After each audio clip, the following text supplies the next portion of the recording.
स्वागत है आपका ड्रीम स्टोरी SR में, जहां मैं राहुल कुमार आपको सुनाऊंगा ऐसी डरावनी, रहस्यमयी और खौफनाक कहानियां जिन्हें सुनकर आपकी रूह कांप उठेगी और दिमाग सवालों से भर जाएगा।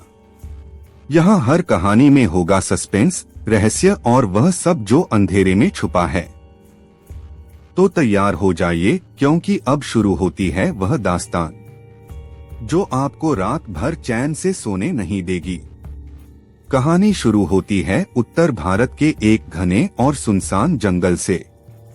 यह इलाका इतना वीरान था कि रात को वहां कदम रखने से पहले लोग 100 बार सोचते। जंगल के बीचों बीच एक पुरानी टूटी फूटी कुटिया खड़ी थी। इस कुटिया की दीवारें काई से ढकी हुई थीं और उसकी छत जगह जगह से टपकती रहती थी। कहा जाता था कि यह कुटिया कभी एक लकड़हारे और उसके परिवार की थी, लेकिन कई साल पहले एक खौफनाक हादसे में पूरा परिवार रहस्यमयी तरीके से मारा गया था। उसके बाद से कोई भी वहां रात गुजारने की हिम्मत नहीं करता था। लेकिन यह डरावनी जगह अब एक ट्रक ड्राइवर की जिंदगी से टकराने वाली थी। राजू नाम का यह ट्रक ड्राइवर लंबी दूरी के सफर करता था। उस रात भी वह अपने ट्रक में माल लेकर पास के कस्बे से शहर की तरफ जा रहा था। घना अंधेरा था और सड़क पूरी तरह सुनसान। ट्रक की हेडलाइट्स बस उतनी ही दूरी तक रोशनी फैला रही थीं जितनी में उसका रास्ता साफ दिख सके। अचानक उसकी नजर सड़क किनारे पड़ी एक अजीब सी छाया जंगल की ओर भागती हुई दिखाई दी। राजू ने झटका खाकर ब्रेक लगाए, लेकिन जब ट्रक रुका तो वहां कुछ भी नहीं था। वह मन ही मन सोचने लगा कि शायद थकान की वजह से आंखों ने धोखा दिया होगा। लेकिन उस समय उसके दिल की धड़कन तेज हो चुकी थी। सफर अभी बाकी था, लेकिन पेट्रोल कम हो रहा था और ट्रक का इंजन भी अजीब आवाजें निकाल रहा था। राजू ने नजर दौड़ाई तो सड़क के किनारे टूटी फूटी लकड़ी की झोपड़ी दिखाई दी। उसने सोचा शायद यहाँ कोई मदद मिल जाए। लेकिन जैसे ही उसने ट्रक उस कुटिया के पास रोका, उसकी रीढ़ की हड्डी में सिहरन दौड़ गई। दरवाजा आधा टूटा हुआ था और हवा के साथ ऐसे चरचराता कि मानो कोई अंदर से बाहर आने की कोशिश कर रहा हो। खिड़की पर काले धब्बे थे जो देखने में सूखे खून जैसे लग रहे थे। राजू ने हिम्मत जुटाकर अंदर कदम रखा। अंदर का नजारा किसी भी सामान्य इंसान की रूह कंपा देने वाला था। फर्श पर पुरानी टूटी हुई लकड़ियां बिखरी पड़ी थीं, दीवारों पर अजीब आकृतियां उकेरी हुई थीं और कमरे के बीचों बीच एक टूटी हुई चारपाई पड़ी थी जिस पर काला धब्बा फैला हुआ था। ऐसा लग रहा था जैसे किसी ने यहाँ खून बहाया हो। अचानक उसे ऐसा महसूस हुआ कि कोई उसकी तरफ देख रहा है। उसने पीछे पलटकर देखा, लेकिन वहां कोई नहीं था। वह आगे बढ़ा तो उसे एक पुरानी अलमारी दिखाई दी। अलमारी का दरवाजा आधा खुला था। जैसे ही उसने हाथ बढ़ाया, दरवाजा अपने आप जोर से बंद हो गया। राजू का दिल धक से रह गया। उसे यकीन हो गया कि यहाँ कुछ गड़बड़ है। उसने डरते डरते खिड़की से बाहर झांका तो देखा कि जंगल के अंधेरे में कोई आकृति खड़ी थी। लंबा, दुबला पतला और काला साया, जिसकी आंखें लाल लाल चमक रही थीं। राजू चीखने ही वाला था कि अचानक दरवाजा अपने आप बंद हो गया और पूरा कमरा गुप्त अंधेरे में डूब गया। राजू ने कांपते हाथों से टॉर्च निकाली और रोशनी फैलाई, लेकिन जैसे ही रोशनी चारपाई पर पड़ी, उसका कलेजा मुंह को आ गया। चारपाई पर एक बूढ़ा आदमी लेटा हुआ दिखाई दिया। उसका चेहरा गहरे कटों से भरा था, शरीर पर सूखे खून के निशान थे और उसकी आंखें खुली हुई थीं, बिल्कुल बेजान। राजू हक्का बक्का रह गया, क्योंकि उस बूढ़े के पास ही लकड़हारे के औजार, कुल्हाड़ी और लकड़ी काटने का सामान पड़ा था। राजू को लगा यह शायद वही लकड़हारा होगा जिसकी कहानी उसने कभी बचपन में सुनी थी। लेकिन यह कैसे संभव था? इतने साल बाद भी उसकी लाश यहाँ। तभी उसे चारों ओर से कान फाड़ देने वाली चीखें सुनाई दी। ऐसा लग रहा था जैसे औरतें और बच्चे रो रहे हों। आवाजें बिल्कुल साफ थीं, मानो उसी कुटिया से आ रही हों। राजू का गला सूख गया। वह भागना चाहता था लेकिन उसके पैर जमीन से चिपक गए थे। धीरे धीरे अंधेरे में हलचल होने लगी। उसने देखा कि कमरे के कोनों से धुंध जैसी परछाइयां निकलकर एक साथ जमा हो रही थीं। उनमें से एक परछाई एक औरत का रूप लेने लगी। उसके हाथ में एक बच्चा था और उसके चेहरे पर पीड़ा झलक रही थी। औरत ने सीधे राजू की ओर देखा और चीख कर कहा, क्यों आए हो यहाँ? ये हमारी मौत की जगह है। कोई जिंदा यहाँ से नहीं जा सकता। राजू की सांस रुकने लगी। उसकी आंखें फटी की फटी रह गईं क्योंकि अगले ही पल वह औरत और बच्चा हवा में गायब हो गए और कमरे में सिर्फ सन्नाटा रह गया। लेकिन उस सन्नाटे में भी राजू को लगा कि कोई उसके पीछे खड़ा है, धीरे धीरे उसके कंधे पर ठंडी सांसें छोड़ रहा है। उसने हिम्मत करके पलटकर देखा। राजू ने जैसे ही पलटकर देखा, उसकी आत्मा जैसे शरीर से निकल गई। उसके ठीक पीछे वही लंबा काला साया खड़ा था जिसकी लाल आंखें अंधेरे में चमक रही थीं। उस साये की सांसें इतनी ठंडी थीं कि राजू के पूरे शरीर में झटके लगने लगे। वह पीछे हटना चाहता था लेकिन पैर जैसे जमीन में धंस गए थे। अचानक वह साया अपना लंबा हाथ बढ़ाकर राजू की गर्दन पकड़ने ही वाला था कि कमरे की दीवार पर लगी पुरानी लालटेन अपने आप जल उठी। लालटेन की रोशनी पड़ते ही वह साया धुएं की तरह गायब हो गया, लेकिन कमरे में गंध और भी ज्यादा भारी और खून जैसी लगने लगी। राजू हांफते हुए दीवार से टिक गया। उसकी टॉर्च जमीन पर गिर चुकी थी, लेकिन लालटेन की टिमटिमाती लौ से उसे अब भी कमरे का हर कोना दिखाई दे रहा था। तभी उसकी नजर चारपाई के नीचे पड़ी। वहां कोई चीज चमक रही थी। राजू ने कांपते हाथों से उसे निकाला तो पाया कि वह एक पुरानी डायरी थी। डायरी के कवर पर खून से लिखे हुए शब्द थे, ये हमारी आखिरी पुकार है। राजू का दिमाग सुन्न पड़ गया। उसने कांपते हुए पन्ने पलटे। उसमें लकड़हारे की लिखावट थी जिसमें लिखा था कि कैसे वह और उसका परिवार रोज जंगल से लकड़ियां काटकर गुजारा करते थे। लेकिन एक रात अचानक जंगल में कोई अजीब औरत आई। उसकी आंखें लाल थीं और उसके चेहरे पर भयावह मुस्कान। लकड़हारे ने लिखा था कि उस औरत ने उसके परिवार पर श्राप दिया था कि वे कभी मुक्ति नहीं पाएंगे। अगले ही दिन लकड़हारे की पत्नी और बच्चा रहस्यमयी तरीके से मारे गए और कुछ ही दिनों में पूरा परिवार खत्म हो गया। राजू के हाथ कांप रहे थे। डायरी में आखिरी लाइन पढ़ते ही उसका खून जम गया, जो भी इस कुटिया में कदम रखेगा वह कभी जिंदा बाहर नहीं जाएगा। अचानक कमरे में फिर से हलचल होने लगी। छत से मिट्टी और लकड़ी टूटकर गिरने लगी। दरवाजा जोर जोर से हिलने लगा, मानो कोई उसे बाहर से धक्का दे रहा हो। राजू समझ गया कि अब यहाँ रुकना मौत को बुलाने जैसा है। वह झटके से उठा और दरवाजा खोलने की कोशिश करने लगा, लेकिन दरवाजा बाहर से बंद हो चुका था। उसने पूरी ताकत लगाई, लेकिन दरवाजा हिला तक नहीं। तभी उसके कानों में किसी बच्चे की हंसी गूंज उठी। वह पलटकर देखता है तो कमरे के कोने में एक छोटा बच्चा बैठा हुआ दिखाई देता है। उसके चेहरे पर मासूमियत थी, लेकिन आंखें बिल्कुल खाली और बेजान। बच्चा धीरे धीरे खड़ा हुआ और उसकी ओर बढ़ने लगा। राजू ने डर के मारे पीछे हटते हुए चारपाई से टकराकर गिर पड़ा। बच्चा उसके करीब आ गया और बेहद धीमी आवाज में बोला, हमारे साथ खेलो, हम सब यहाँ खेलते हैं। बच्चे की ये बात सुनकर राजू पागलों की तरह चीखने लगा, लेकिन तभी उसने देखा कि वह अकेला नहीं है। उस बच्चे के पीछे और भी परछाइयां खड़ी थीं, औरतें, बच्चे और वही बूढ़ा लकड़हारा। सबकी आंखें लाल थीं और सब एक साथ उसकी ओर बढ़ रहे थे। राजू ने पूरी ताकत से दरवाजे को धक्का दिया और अचानक दरवाजा खुल गया।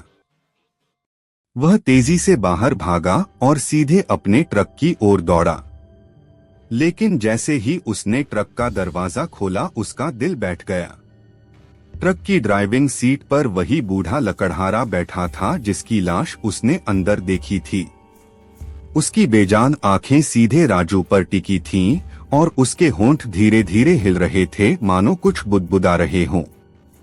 राजू पसीने से तरबतर हो गया। उसने कांपते हाथों से ट्रक स्टार्ट करने की कोशिश की, लेकिन इंजन बार बार बंद हो रहा था। तभी पीछे से बच्चों की हंसी और औरत की चीखें मिलकर कान फाड़ देने वाला शोर बनाने लगीं। राजू समझ गया कि अब यह जंगल उसे जिंदा नहीं जाने देगा। लेकिन तभी ट्रक अचानक तेज आवाज के साथ स्टार्ट हो गया। राजू ने एक पल भी देर नहीं की और एक्सेलरेटर दबाकर पूरी ताकत से ट्रक आगे बढ़ा दिया। हेडलाइट्स ने जैसे ही सामने का रास्ता रोशन किया, उसके रोंगटे खड़े हो गए। सामने सड़क के बीचों बीच वही औरत खड़ी थी जिसने लकड़हारे के परिवार को श्राप दिया था। उसकी लाल आंखें सीधी राजू की आत्मा में उतर रही थीं और उसके होठों से निकल रही आवाज गूंज रही थी, तुम यहाँ से नहीं जा सकते। ट्रक की हेडलाइट्स सीधे उस औरत पर पड़ी, लेकिन वह हटी नहीं। उसका चेहरा और भी भयानक होता जा रहा था। उसकी आंखें खून की तरह लाल थीं और होठों से लगातार काला धुआं निकल रहा था। राजू ने डर के मारे आंखें बंद करके ट्रक तेज कर दिया। अगले ही पल उसे झटका लगा, मानो ट्रक किसी चीज से टकरा गया हो। उसने घबराकर ब्रेक लगाया और बाहर उतरकर देखा, सामने सड़क पर कुछ भी नहीं था, न औरत न कोई निशान, बस अंधेरे में घना सन्नाटा। राजू का दिल तेजी से धड़क रहा था। वह समझ नहीं पा रहा था कि यह सपना है या हकीकत। उसने हिम्मत जुटाई और फिर ट्रक में बैठकर सफर जारी रखा। लेकिन मुश्किल यहीं खत्म नहीं हुई थी। कुछ ही दूरी आगे बढ़ने पर ट्रक अपने आप धीमा पड़ने लगा। राजू ने एक्सेलरेटर पूरी तरह दबा दिया, लेकिन ट्रक मानो किसी अदृश्य ताकत के दबाव में रुक रहा था। अचानक ट्रक की हेडलाइट्स टिमटिमाने लगीं और बंद हो गईं। चारों तरफ घुप अंधेरा छा गया। इंजन भी पूरी तरह से बंद हो चुका था। राजू ने टॉर्च जलाने की कोशिश की, लेकिन टॉर्च भी जैसे किसी अनदेखी ताकत ने छीन ली हो, बुझ गई। अब वह पूरी तरह अंधेरे में था। चारों तरफ से अजीब आवाजें आने लगीं, कभी किसी औरत के रोने की, कभी बच्चे के हंसने की और कभी लकड़ियां काटने की। राजू के कान फटने लगे। अचानक उसे लगा कि कोई पीछे की सीट पर बैठा है। उसने कांपते हुए रियरव्यू मिरर देखा और उसकी आंखें डर से बाहर निकल आईं। पीछे वही औरत बैठी थी जिसकी आंखें चमक रही थीं और हाथ में उसका बच्चा था। औरत ने धीरे से कहा, तुम हमें हमारी मौत लौटा कर जाओगे। राजू की सांसें अटकने लगीं। वह मुड़ा तो वहां कोई नहीं था, लेकिन तभी ट्रक का स्टीयरिंग अपने आप घूमने लगा। ट्रक उल्टी दिशा में मुड़कर उसी जंगल की ओर दौड़ पड़ा जहां से वह भागने की कोशिश कर रहा था। राजू चीखता रहा, लेकिन उसके हाथ पैर जैसे जाम हो गए थे। ट्रक तेज रफ्तार से जंगल में घुसता गया और सीधे उस कुटिया के सामने आकर रुक गया। राजू की आंखों से आंसू बहने लगे। वह दरवाजा खोलकर बाहर निकला और पूरी ताकत से भागने लगा। लेकिन जितना वह भागता, उतना ही जंगल गहरा होता जाता। हर तरफ एक ही जैसी झाड़ियां और पेड़, कोई रास्ता ही नजर नहीं आ रहा था। अचानक उसे लगा कि वह वहीं लौट आया है जहां से भागा था। उसके सामने फिर वही टूटी फूटी कुटिया खड़ी थी। उसकी खिड़कियों से लाल रोशनी और काला धुआं निकल रहा था। दरवाजा अपने आप खुला और अंदर से आवाज आई, अब तुम हमारे हो। राजू बुरी तरह कांपते हुए अंदर चला गया। अंदर वही लकड़हारे का परिवार खड़ा था। सबकी आंखें खून की तरह लाल थीं और सबकी नजरें उसी पर टिकी थीं। लकड़हारे की बेजान आवाज गूंजी, हम सबको यहाँ मौत मिली, अब तुम भी हमारे साथ रहोगे। राजू ने पूरी ताकत से चिल्लाते हुए कहा, मुझे छोड़ दो, मैं कुछ नहीं जानता। लेकिन उसकी चीखें किसी को सुनाई नहीं दी। उस वक्त उसे लगा कि पूरा कमरा घूम रहा है, चारों तरफ सिर्फ खून और परछाइयां थीं। अचानक वह औरत सामने आई और राजू का हाथ पकड़ लिया। उसका हाथ इतना ठंडा था कि राजू की सांस वहीं अटक गई। औरत की आंखों में झांकते ही उसे सब कुछ दिखाई देने लगा। लकड़हारे का परिवार किस तरह मारा गया, किस तरह उस श्रापित औरत ने सबको तड़पाकर मौत दी और कैसे उनकी आत्माएं इस कुटिया में हमेशा के लिए कैद हो गईं। राजू चीखने लगा, लेकिन उसकी आवाज धीरे धीरे गुम होती चली गई। तभी कमरे में अंधेरा छा गया और सन्नाटा इतना गहरा हो गया कि अपनी धड़कनें भी सुनाई नहीं दे रही थीं। अगले ही पल उसके कानों में वही बच्चा बोला, अब तुम भी हमारे साथ खेलेगा। बच्चे की मासूम लेकिन डरावनी आवाज ने राजू के होश उड़ा दिए। वह पागलों की तरह हाथ पैर मारने लगा, लेकिन उसका शरीर जैसे किसी अदृश्य जंजीर में बंध चुका था। लकड़हारे का परिवार अब चारों तरफ से उसे घेर चुका था।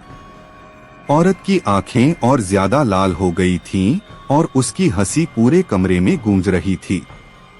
राजू ने महसूस किया कि उसकी सांसें धीरे धीरे कम हो रही हैं, मानो उसकी आत्मा खींची जा रही हो। तभी उसने जोर से भगवान का नाम लिया और आंखें बंद कर लीं। कुछ ही पल बाद कमरे में हलचल होने लगी। जमीन कांपने लगी, छत से मिट्टी और लकड़ियां गिरने लगीं। और फिर जैसे किसी ने बिजली की तरह जोर से झटका दिया हो, राजू बेहोश होकर जमीन पर गिर पड़ा। जब उसकी आंखें खुली तो सुबह हो चुकी थी। वह अकेला कुटिया के बाहर पड़ा था। चारों तरफ सिर्फ जंगल था, न कोई आवाज, न कोई साया, न कोई आत्मा। ट्रक भी पास खड़ा था, लेकिन अजीब तरह से जलासा और टूटा हुआ लग रहा था। राजू किसी तरह खड़ा हुआ और लड़खड़ाते हुए ट्रक की ओर बढ़ा। उसने इंजन स्टार्ट करने की कोशिश की और हैरानी की बात यह थी कि ट्रक तुरंत स्टार्ट हो गया। वह बिना पीछे देखे जंगल से बाहर निकल पड़ा। कई घंटे बाद जब वह हाईवे पर पहुंचा तो उसके चेहरे पर सिर्फ डर और थकान लिखी थी। लोगों ने जब उसके ट्रक को देखा तो चौंक गए। ट्रक की बॉडी पर खून जैसे लाल निशान बने हुए थे और शीशे पर बच्चों की हथेलियों के निशान साफ दिखाई दे रहे थे। राजू ने सबको बताया कि वह जंगल में क्या क्या झेल कर आया है, लेकिन कोई भी उसकी बातों पर यकीन करने को तैयार नहीं था। सभी ने कहा कि वह थकान और नींद की वजह से मतिभ्रम का शिकार हो गया होगा। लेकिन राजू जानता था कि जो कुछ उसके साथ हुआ वह सच्चाई थी। उस रात के बाद उसने कभी भी उस रास्ते से ट्रक नहीं चलाया। उसने कसम खा ली कि अब वह किसी सुनसान जंगल या पुरानी कुटिया के पास नहीं जाएगा। लेकिन अजीब बात यह थी कि जब भी वह किसी और रास्ते से ट्रक चलाता, उसे शीशे पर कभी बच्चे की हंसी सुनाई देती, कभी किसी औरत की परछाई दिखती, मानो वे आत्माएं अब भी उसके साथ थीं और उसे याद दिला रही थीं कि एक बार जो उस खौफनाक कुटिया में कदम रख लेता है, वह कभी भी उनकी पकड़ से पूरी तरह आजाद नहीं हो सकता।